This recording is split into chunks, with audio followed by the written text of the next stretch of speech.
Police की special cell ने Lawrence Bishnoi के खिलाफ एक 300 पेज की चार्जशीट तैयार की। इस चार्जशीट में लॉरेंस की पूरी क्राइम कुंडली बताई गई। इसमें लॉरेंस के एक स्टूडेंट से खतरनाक क्रिमिनल बनने तक के बारे में एक एक डिटेल है। पुलिस की इस रिपोर्ट के मुताबिक लॉरेंस बिश्नोई अभी गुजरात की साबरमती जेल में बंद है, लेकिन इसके बावजूद लॉरेंस का जो ये सिंडिकेट है वो लगातार बड़े क्राइम कर रहा है। लॉरेंस ने जेल में बैठे बैठे किस तरह पंजाब के मशहूर सिंगर सिद्धू मूसेवाला और मुंबई में फिल्म स्टार सलमान खान के घर पर हमला करवाया, इसको लेकर भी इस चार्जशीट में कई खुलासे हुए। पुलिस ने अपनी रिपोर्ट में एक हैरान करने वाला खुलासा भी किया।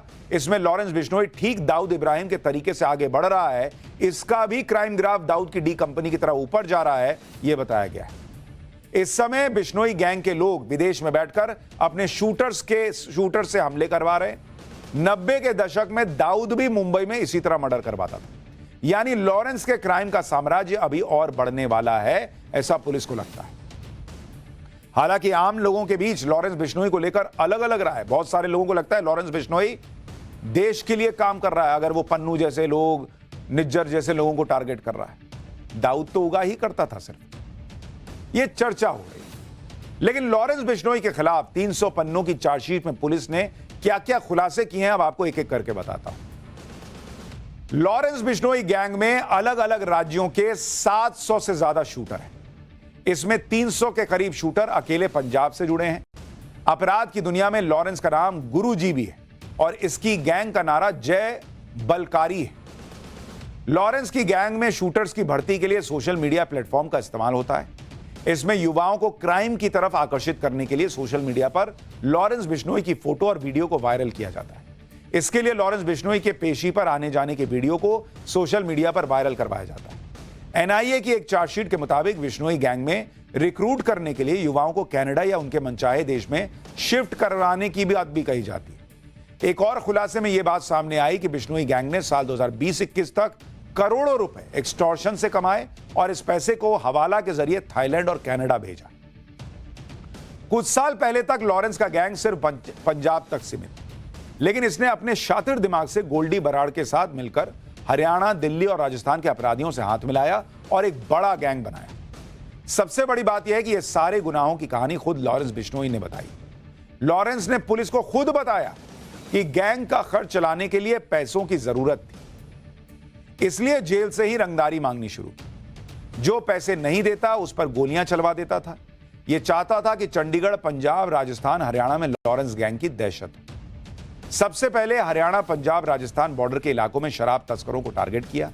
ये लोग गैंग को प्रोटेक्शन मनी देने लगे। इन पैसों से गैंग के लिए हथियार खरीदे जाने लगे। लॉरेंस ने यह भी कहा कि 2017 में गैंग को मशहूर करवाने के लिए इसने जोधपुर के एक व्यापारी पर फायरिंग कराई। इसके अलावा एक ट्रैवल कंपनी के मालिक पर भी गोली चलवाई। इसके बाद दोनों से 50-50 लाख रुपए वसूले। अक्टूबर 2020 में बीकानेर के रहने वाले एक नामी बिजनेसमैन पर फायरिंग कराई। इससे 2 करोड़ रुपए की फिरौती वसूली गई। नवंबर 2020 में एक बिजनेसमैन पर फायरिंग करके 5 करोड़ रुपए की फिरौती ली। इस तरह बड़ी बड़ी फिरौती की मदद से विदेश में नेटवर्क आसानी से चलता रहा। एनआईए ने अपनी चार्जशीट में लॉरेंस बिश्नोई गैंग की तुलना दाऊद इब्राहिम की डी कंपनी से की। लॉरेंस बिश्नोई का क्राइम ग्राफ ठीक दाऊद इब्राहिम की तरह बढ़ता चला गया। एनआईए की चार्जशीट में कहा गया है कि जिस तरह 90 के दशक में दाऊद इब्राहिम ने छोटे मोटे अपराध करते हुए अपना क्राइम नेटवर्क खड़ा किया, ठीक वैसे ही लॉरेंस बिश्नोई ने मारपीट जैसे छोटे मोटे अपराध से अपना गैंग तैयार किया, जो अब मर्डर जैसे अपराध करता है। दाऊद इब्राहिम ने ड्रग की तस्करी, टारगेट किलिंग, एक्सटॉर्शन रैकेट के जरिए अपराध की दुनिया में कदम रखा था। ठीक उसी तरह लॉरेंस भी अपराध कर रहा है, यह चार्जशीट में लिखा है। दाऊद ने डी कंपनी बनाई, पाकिस्तानी आतंकियों से हाथ मिलाकर अपना नेटवर्क कई देशों तक फैला लिया। लॉरेंस बिश्नोई का गैंग उत्तर भारत के राज्यों से शुरू होकर अब एक इंटरनेशनल गैंग बन चुका है। डी कंपनी और लॉरेंस गैंग में एक फर्क बस इतना है कि दाऊद इब्राहिम अपना गैंग पाकिस्तान से चला रहा है और लॉरेंस बिश्नोई जेल से ऑपरेट कर रहा है। ये सारी बातें पुलिस ने लिखी हैं, पुलिस की चार्जशीट में लिखी। लॉरेंस के राइट हैंड गोल्डी बराड़ और रोहित गोदारा कनाडा और दूसरे देशों से बिश्नोई गैंग को ऑपरेट कर रहे हैं। लॉरेंस की क्राइम कुंडली किस तरह दाऊद से मिलती है, इसका एक और उदाहरण देखिए। जून 2022 में सामने आए क्रिमिनल डोजियर के मुताबिक पिछले 12 साल में लॉरेंस के क्राइम लिस्ट में बहुत तेजी से बढ़ोतरी। अगर आप केसेस देखेंगे कि किस तरह से केस बढ़े हैं लॉरेंस बिश्नोई पर, तो आपको अपने आप पता चल जाएगा कि क्या तस्वीर रही है लॉरेंस बिश्नोई की। और उसका क्रिमिनल केस अगर आप देखेंगे, लॉरेंस बिश्नोई, इस पर कुल केस अगर आप देखेंगे, कुल केस जो हैं वो, कुल क्रिमिनल केस वो 36 हैं और दोषी उसे पाया गया है 6 केस में। 6 केस में लॉरेंस बिश्नोई दोषी पाया जा चुका है। सुनवाई उसकी चल रही है, अभी भी 21 केस में सुनवाई चल रही है। और इतना ही नहीं, लॉरेंस बिश्नोई 9 ऐसे केस हैं जिसमें बरी कर दिया गया है क्योंकि गवाह मुकर गए। ये सभी केस दिल्ली, हरियाणा, पंजाब और राजस्थान में दर्ज है। आज की तारीख में लॉरेंस का गैंग डी कंपनी की तरह ही कई देशों में फैल चुका है। लॉरेंस का गैंग यूएसए, अजरबैजान, पुर्तगाल, यूएई, रूस और थाईलैंड जैसे देशों तक फैल चुका है। इस गैंग के लोग दुनिया की कई एजेंसीज की मोस्ट वांटेड लिस्ट में।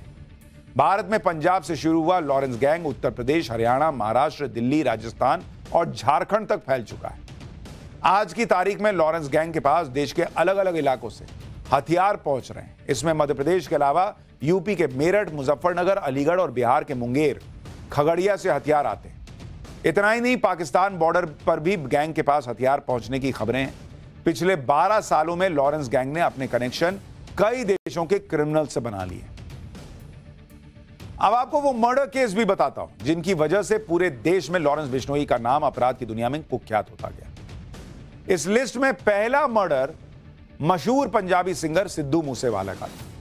29 मई 2022 में लॉरेंस बिश्नोई के शूटर्स ने सिद्धू मूसेवाला की हत्या कर दी थी। सिद्धू मूसेवाला को 24 गोलियां मारी गई थी। इस पूरे मर्डर की प्लानिंग गोल्डी बराड़ ने की थी। दूसरा मर्डर केस है सुखदेव सिंह गोगामेड़ी का। राजस्थान के राजपूत नेता को 5 दिसंबर 2023 को घर में घुसकर हत्या की गई। इस हत्याकांड में लॉरेंस का राइट हैंड रोहित गोदारा शामिल था, जिसने यह करवाया था। तीसरे केस में सलमान खान के घर पर फायरिंग हुई। इसी साल 14 अप्रैल को सलमान खान के घर गैलेक्सी अपार्टमेंट पर फायरिंग हुई। इस हमले में अब तक लॉरेंस ग्रुप के 3 शूटर्स को अरेस्ट भी किया जा चुका है। चौथा मर्डर केस तो बाबा सिद्दीकी का है। इसी महीने 12 अक्टूबर को मुंबई में बाबा सिद्दीकी की गोली मारकर हत्या हुई थी। पुलिस के मुताबिक इस हत्याकांड में बिश्नोई गैंग के 6 लोग शामिल थे। मुंबई क्राइम ब्रांच ने बताया कि 3 संदिग्ध शूटर्स ने मर्डर से पहले लॉरेंस बिश्नोई के छोटे भाई अनमोल बिश्नोई से बात भी की।